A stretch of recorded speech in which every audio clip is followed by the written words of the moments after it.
जैसे मैंने बताया कि औरतों में तो भूत भूत आने लगते हैं, पुरुषों में ये है कि शरीर का कोई अंग बेकार ऐसा हो जाता है जहाँ कि वो इसका काम करना बंद सा कर देता है, काम भी करता रहे तो बड़ा।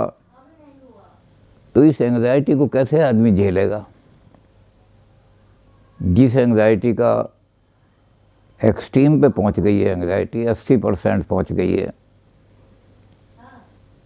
तो उसके लिए ईगो, क्योंकि ईगो का काम तो है सेल्फ प्रिजर्वेशन, तो ईगो कुछ रास्ते निकालती है। ये तो मजबूर था बेचारे को, कहीं रास्ता नहीं मिला होगा, नहीं तो रास्ते निकाल लेती है ईगो कोई ना कोई एंग्जाइटी से लड़ने के। उनको कहते हैं डिफेंस मैकेनिज्म। हमारी एंग्जाइटी कन्वर्शन में ना बदल जाए, हमारी हिस्ट्री साइकोसोमेटिक डिजीज भी बन जाती हैं। जैसे ये कन्वर्शन हिस्टीरिया है साइकोसोमेटिक, यानी साइकोलॉजी की वजह से ये बीमारी हुई है। अब उसके अपने डॉक्टर जो हैं, जो जहाँ वो पढ़ाता रहो तक वो उसको देख रहे हैं, जांच रहे हैं, हर तरह की नर्व फ्लूइड भी जांच रहे हैं, उसकी हड्डियाँ भी जांच रहे हैं, सबको देख रहे हैं और बाद में रिपोर्ट लिख रहे हैं प्योरली साइकोलॉजिकल। तो इस तरह का वो आदमी जो है, उसे जब कहीं ये चीज़ नहीं मिलती, साइकोलॉजिकल नहीं मिलती, तो ईगो क्या करती है, ईगो चेंज करने की कोशिश करती है, उससे एंग्जाइटी को किसी तरह दूर करने की। इसके लिए ईगो बहुत सारे मैकेनिज्म निकालती है, तरह तरह के मैकेनिज्म निकालती है। इसमें सबसे कॉमन मैकेनिज्म है, बड़ा कॉमन जिसको कहते हैं, उसको हम कहते हैं कैथारसिस। अब जैसे वो हमारे पास रहा डॉक्टर और उसने अपनी सारी स्टोरी 3 या 4 दिन में हमें सुनाता रहा कि मामी ने कैसा व्यवहार किया मेरे साथ, सौतेली माँ ने कैसा व्यवहार किया, तो उसकी आधी एंग्जाइटी तो उसी से दूर हो गई और आधी जो है वो डॉक्टर जो भी करता है, डॉक्टर उसको ठीक जैसे करता है। तो कैथारसिस में आदमी को बहुत ज़रूरी चीज़ पड़ती है। कैथारसिस वो लोग करते हैं जो बड़े बड़े सन्यासी हैं, स्वामी हैं, ये चेले की बात सुनते हैं। चेला दुखी होकर गुरु के चरणों में आके लेट जाता है और रोता है, गुरु के चरणों में आकर सिर रख दिया मैंने, अब क्या चिंता। तो ये डॉक्टर नहीं होते ये जो हैं, लेकिन साइकोलॉजिस्ट बड़े ज़बरदस्त होते हैं। इसको कहते हैं पैसिव लिसनर। ये दुख सुन लेते हैं दूसरों का, खूब सुनते हैं। उसको कहा बेटा क्या चीज़ है, आजा कमरे में, आ गया, बैठ गया। अब इसमें कल हम एक बात कर रहे थे कि हमारे हिंदुस्तान में फ्रायड तो भगवान को मानता नहीं और वैसे भी वहाँ रिलीजन को ज़्यादा नहीं। हमारे हिंदुस्तान में ये समस्या नहीं आती। क्यों नहीं आती? क्योंकि हमारे यहाँ ये होता है कि भगवान के आगे जाके रो लो, भगवान को वो मानते नहीं। अगर वो भगवान को मानने लगे तो आधी तकलीफें उसकी, वहाँ के आधी बीमारियाँ, अमेरिका की और जर्मनी की और यूरोप की आधी बीमारियाँ दूर हो जाएं। तो हमारे यहाँ कैथारसिस ही हो जाता है।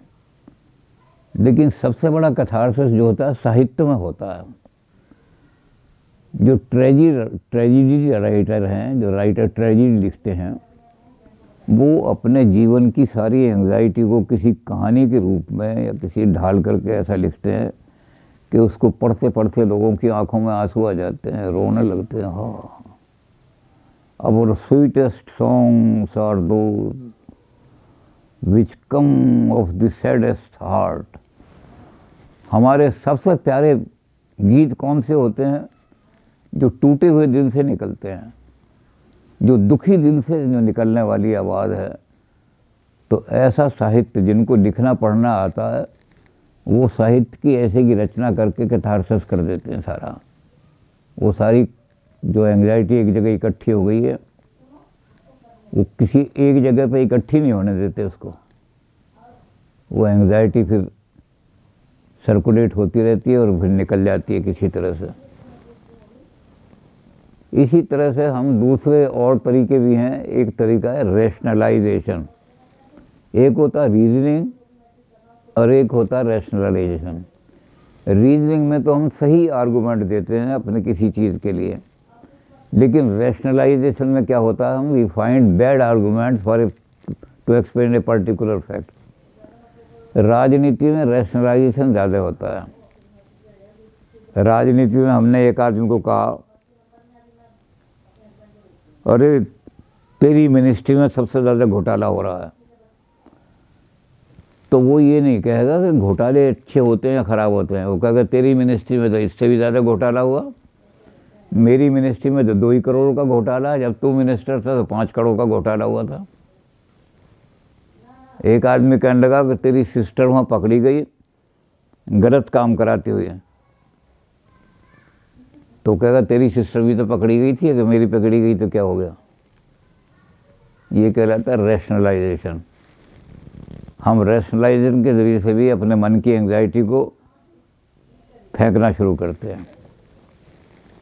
एक और तरीका है प्रोजेक्शन। हम अपने दोषों को दूसरों में देखने लगते हैं। मैं चोर हूँ तो मुझे लगता है ये भी चोर होगा, ये जो है इस तरह बैठा हुआ है, ये हमारे घर में से कहीं कोई चीज़ चुरा कर न ले जाए। तो प्रोजेक्शन के ज़रिए से मैं अपनी एंग्जाइटी उसके ऊपर डालना शुरू कर देता हूँ। अब वो चोर है या नहीं है, लेकिन मुझे वो चोर दिखाई देता है। फ्रायड ने ऐसी बहुत एग्जाम्पलें दी हैं बीमारों की।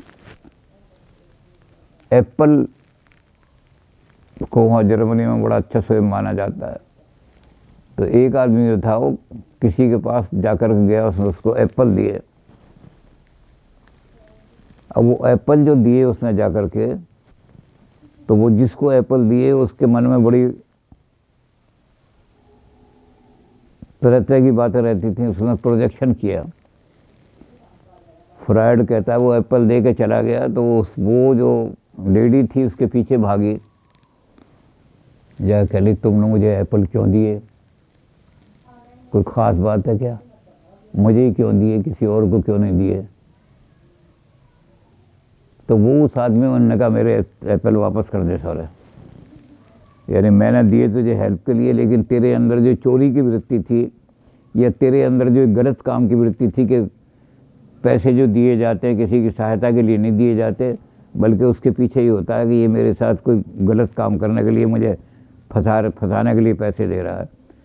तो ये प्रोजेक्शन जो है, इससे भी आदमी की उसकी जो इच्छा है वो कुछ ना, इन सबको बहुत सारे डिफेंस के मैकेनिज्म दिए हैं उसने कि हम किस किस तरह से अपनी एंग्जाइटी को टालते हैं। ईगो जो है मैकेनिज्म चुनती है, ईगो ढूंढती है कि कौन से मैकेनिज्म को कहाँ प्रयोग करूं, क्योंकि ईगो का काम ही प्रिजर्वेशन है, सेल्फ प्रिजर्वेशन। आदमी पागल हो जाए, आदमी मर जाए, आदमी को साइकोसोमेटिक डिजीज़ हो जाती हैं। 2-3 डिजीज़ हैं ऐसी, जैसे ब्लड प्रेशर है, वो ज़्यादा चिंताओं में होती है तो ब्लड प्रेशर हो जाता है, और वो जब ज़्यादा बढ़ जाए तो हैमरेज भी हो जाता है, हार्ट अटैक भी हो जाता है। तो ब्लड प्रेशर कोई फिजिकल डिजीज़ नहीं है, ब्लड प्रेशर साइकोसोमेटिक है। यानी आप अगर उसको ऐसी दवाई देंगे जो मेंटली उसको शांत कर दे थोड़ा सा, तो ब्लड प्रेशर डाउन आ जाएगा। इसी तरह से अल्सर है, अल्सर का कोई इलाज नहीं है दुनिया के अंदर। अल्सर जो बीमारी है वो क्योंकि बायोलॉजिकल बीमारी नहीं है, साइकोसोमेटिक है। चिंताएं ज़्यादा रहती हैं उस समय आप खाना खा रहे हैं, एंगर में आप खाना खा रहे हैं, आपको क्रोध रहता है हर वक्त बड़ा, और उसमें खाना खा रहे हैं, तो खाना सेल्स हैं, स्टमक के सेल्स वो डैमेज हो जाते हैं, और फिर उसमें डैमेज होने के बाद ये होता है कि उनका कोई इलाज नहीं, क्योंकि स्टमक को बदला नहीं जा सकता। तो ये हो जाता है कि सारी ज़िंदगी ये नमक नहीं खाएगा, मिर्च तो खा ही नहीं सकता। तो ये बीमारी जो है ये साइकोसोमेटिक बीमारी है। यानी अब आदमी बहुत सारे यही करते हैं ना, ज़्यादा क्रोध भी आ रहा है तो रोटी छोड़ते नहीं। अब फ्रायड कहता है कि जब एंगर की स्थिति हो तो उस समय खाना नहीं खाना चाहिए, क्योंकि सेल्स जो हैं वो उसको रिसीव ही नहीं करते, और वो खाना खाएंगे तो वो सेल्स टूट जाएंगे, तो आपको अंदर बीमारियां हो जाएंगी। तो ये कहलाती हैं साइको, चिंता के कारण बीमारी। ये चिंता वाली बीमारी जो है ये फिजिकल बीमारी नहीं है, इनका इलाज कोई मेंटल डॉक्टर करेगा। अब जो नई रिसर्च हुई है, लोग अस्थमा को समझते थे सांस की बीमारी हो गई,